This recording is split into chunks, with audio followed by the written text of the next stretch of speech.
Chairman peoples party Bilawal Bhutto نے وفاق کے خلاف شدید احتجاج کی دھمکی دے دی۔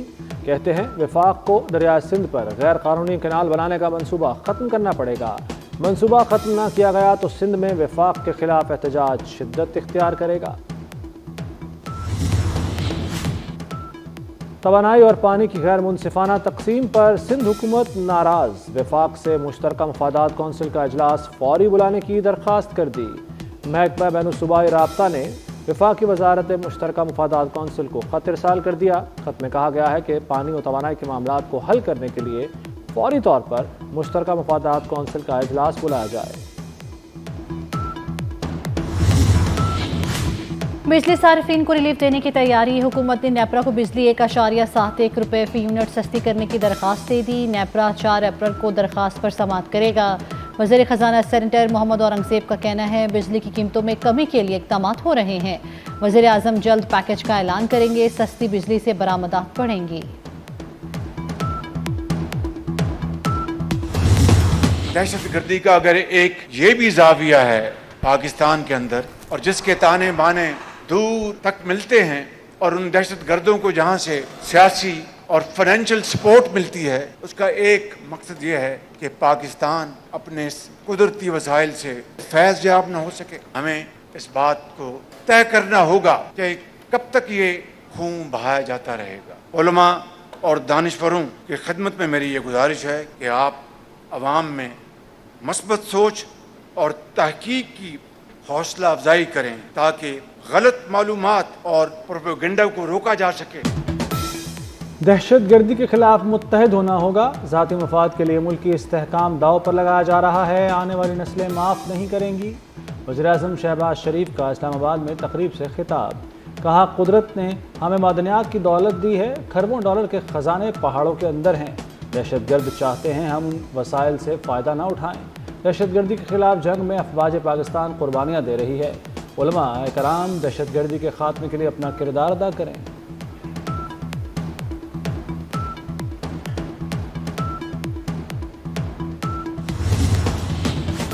دہشت گردی کے خلاف جنگ کو منطقی انجام تک پہنچانے کا عزم، وزیر اعظم شہباز شریف کی زیر صدارت سول اور عسکری قیادت کی بیٹھک، قومی بیانیے کو مضبوط کرنے پر اتفاق، جعفر ایکسپریس کے حملہ آوروں کو بے نقاب کیا جائے گا، ملک دشمن مہم کا منہ توڑ جواب دینے کا فیصلہ، ملک کی سلامتی کے لیے تمام صوبوں کا تعاون اور روابط بڑھانے پر اتفاق، فلم اور ڈراموں میں قومی موضوعات اپنائے جائیں گے۔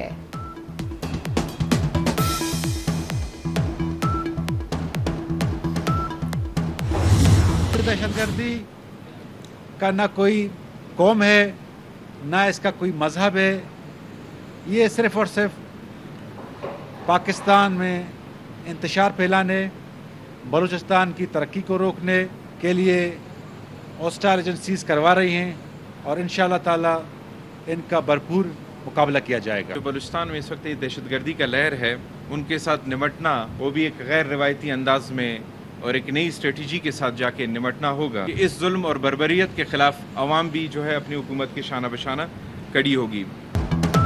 بلوچستان حکومت کا دہشت گردوں کے خلاف بھرپور ایکشن کا اعلان، صوبائی وزیر ظہور بلدی کہتے ہیں حالیہ دہشت گردی میں بیرونی ہاتھ ملوث ہیں، ذمہ داروں کو کسی صورت نہیں چھوڑیں گے۔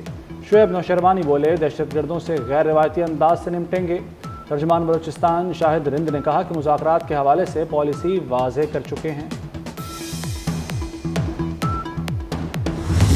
اس موقع پہ میں وزیر اعظم پاکستان میاں شہباز شریف صاحب، وفاقی وزیر ریلوے حنیف عباسی صاحب کا بہت مشکور ہوں۔ جعفر ایکسپریس دوبارہ آج روانہ ہو رہی ہے چمن کوئٹہ، تو انشاءاللہ اس سے بلوچستان کے عوام کو کراچی، لاہور اور پشاور تک آسانیاں پیدا ہوگی۔ بولان میں دہشت گردی کا شکار جعفر ایکسپریس 17 روز بعد مکمل بحال، ٹرین سخت سیکیورٹی میں 400 مسافروں کو لے کر کوئٹہ سے پشاور روانہ ہوئی۔ رکن قومی اسمبلی جمال شاہ کاکڑ نے مسافروں کو رخصت کیا، روانگی سے پہلے مکمل تلاشی اور سکیننگ کی گئی۔ مسافروں کا ریلوے آپریشن کی بحال پر اظہار مسرت۔ وزیر داخلہ محسن نقوی کی زیر صدارت اعلیٰ سطح کا اجلاس، افغان سٹیزن کارڈ ہولڈرز کی واپسی کے اقدامات کا جائزہ لیا گیا۔ محسن نقوی نے کہا کہ افغان سٹیزن کارڈ ہولڈرز کی واپسی کی تیاریاں مکمل ہیں۔ 31 مارچ تک پاکستان چھوڑنے کی ڈیڈ لائن دی گئی۔ فیصلے پر عمل کے لیے وفاق اور صوبوں میں رابطہ ہے، صوبوں کو ہر ممکن تعاون فراہم کیا جائے گا۔ مانی پی ٹی آئی نے ریڈ کارپٹ بچھا کر دہشت گردوں کو آباد کیا۔ وزیر مملکت داخلہ طلال چودھری کی خیبر پختونخوا حکومت پر تنقید، کہا خیبر پختونخوا میں سی ٹی ڈی کہاں ہے، کتنا فعال ہے۔ علی امین گنڈاپور اپنی ذمہ داریاں نبھانے کے بجائے روزانہ کوئی بہانہ بناتے ہیں۔ سرحد پر باڑ لگانے کا کام 92% تک مکمل ہو گیا ہے۔ دہشت گردی کے خلاف ہم جنگ جیت رہے ہیں۔ آئی ایم ایف نے کلائمیٹ فائنانسنگ کی تصدیق کر دی۔ پاکستان کو 28 ماہ میں 1 ارب 30 کروڑ ڈالر ملیں گے۔ آئی ایم ایف کی ڈائریکٹر کمیونیکیشن جولی کوزیک کا کہنا ہے کہ کلائمیٹ فائنانسنگ پر پاکستان سے بات چیت کامیاب رہی۔ ای ایف ایف پروگرام ستمبر میں طے ہو چکا، نئی قسط کے لیے معاہدہ 25 مارچ کو ہوا۔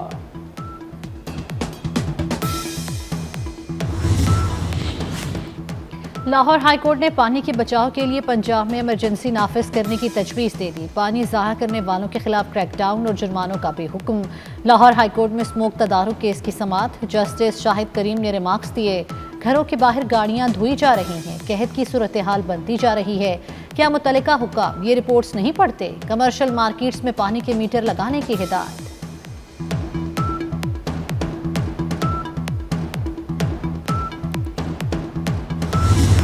چھوٹی عید کے لیے بڑی خریداری، ملک بھر کے بازاروں میں گہما گہمی عروج پر۔ خواتین اور بچے شاپنگ میں سب سے آگے، کپڑوں کے بعد میچنگ جوتی اور جیولری کی تلاش۔ خواتین نے سجنے سنورنے کے لیے بیوٹی پارلرز کا رخ کر لیا۔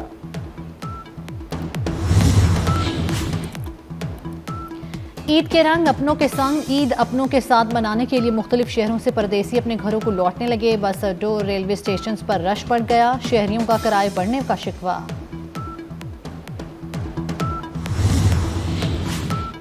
جمعۃ الوداع پر حرمین شریفین میں روح پرور اجتماعات، لاکھوں افراد کی شرکت، خصوصی دعاؤں کا اہتمام۔ پاکستان میں بھی نماز جمعہ کے بڑے اجتماعات ہوئے، غزہ اور امت مسلمہ کے لیے خصوصی دعائیں مانگی گئیں۔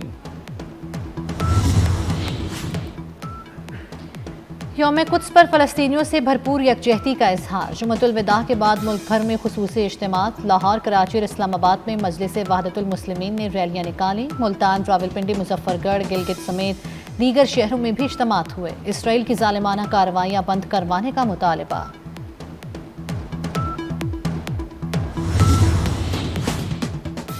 جمعۃ الوداع کی مبارک رات، غزہ پر بموں کی برسات۔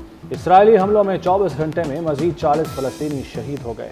محاصرے کی وجہ سے غزہ میں بھوک کے ڈیرے، کھانے پینے کی اشیاء ختم ہونے کے قریب۔ اقوام متحدہ کا اظہار تشویش، انسانی المیہ کا انتباہ۔ تل ابیب میں ہزاروں افراد کا مظاہرہ، نئے انتخابات کا مطالبہ۔ وزیر اعلیٰ پنجاب مریم نواز نے تونسا میں ایڈز کے سدباب کے لیے آپریشنل پلان طلب کر لیا۔ ایڈز سے متاثرہ بچوں کے مکمل مفت علاج کی ہدایت۔ یونیسیف، WHO اور محکمہ ہیلتھ پنجاب کا جوائنٹ مشن قائم۔ مشن 7 تا 14 اپریل متاثرہ بچوں کی ہسٹری ٹریسنگ کرے گا۔ کراچی میں ساحر حسن منشیات کیس میں اہم پیش رفت، اداکار ساجد حسن کے مینیجر کے خلاف ویٹ کی خریداری کا ثبوت مل گیا۔ پولیس کے مطابق منشیات فروش کو ساجد حسن کا مینیجر مکرم علی رقم فراہم کرتا تھا۔ مکرم کی منشیات فروش بازل کو دی گئی ڈپازٹ سلپ سامنے آ گئی۔ ساحر حسن 3 سال سے منشیات ویٹ کا کاروبار کر رہا تھا اور ادھار بھی دیتا تھا۔ محکمہ داخلہ پنجاب کا اسلحہ لائسنس پر فراڈ عناصر کے خلاف ایکشن۔ اسلحہ لائسنس کے نام پر جعلی ویب سائٹس بند، سخت کارروائی ہوگی۔ محکمہ داخلہ نے چیئرمین PTA اور DG FIA کو مراسلے لکھ دیے۔ بوگس ویب سائٹ اور سوشل میڈیا اکاؤنٹس کے خلاف سخت ایکشن کی سفارش۔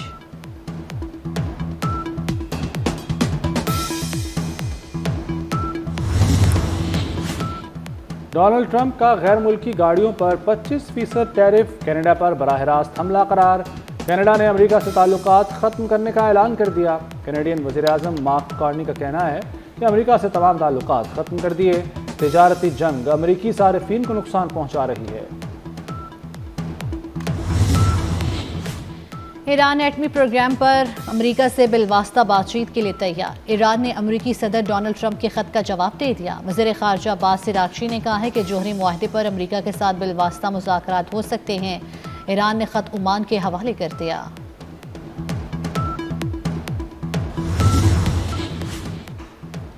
میانمار اور تھائی لینڈ میں 7.7 شدت کا زلزلہ، بلند و بالا عمارتیں زمین بوس ہو گئیں۔ بینکاک میں زیر تعمیر 30 منزلہ عمارت گرنے سے 43 افراد ملبے تلے دب گئے۔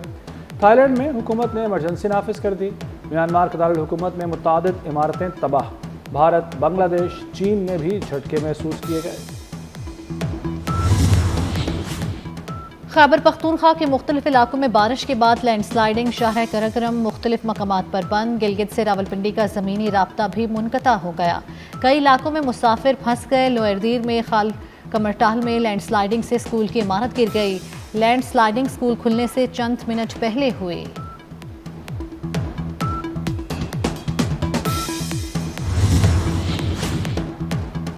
T20 کے بعد 50-50 کا امتحان۔ پاکستان اور نیوزی لینڈ کے درمیان پہلا ون ڈے کل کھیلا جائے گا۔ خراب موسم اور بارش کے باعث قومی ٹیم نے انڈور پریکٹس کی۔ کپتان محمد رضوان جیت کے لیے پرعزم۔ اور فیصل آباد میں دوران ڈکیتی خاتون سے اجتماعی زیادتی کے 2 ملزم گرفتار۔ پولیس نے چھینا گیا موبائل فون بھی برآمد کر لیا۔ تیسرے ملزم کی تلاش جاری۔ آئی جی پنجاب عثمان انور کا متاثرہ خاتون کے گھر کا دورہ۔ ملزموں کو قرار واقعی سزا دلانے کی یقین دہانی کرا دی۔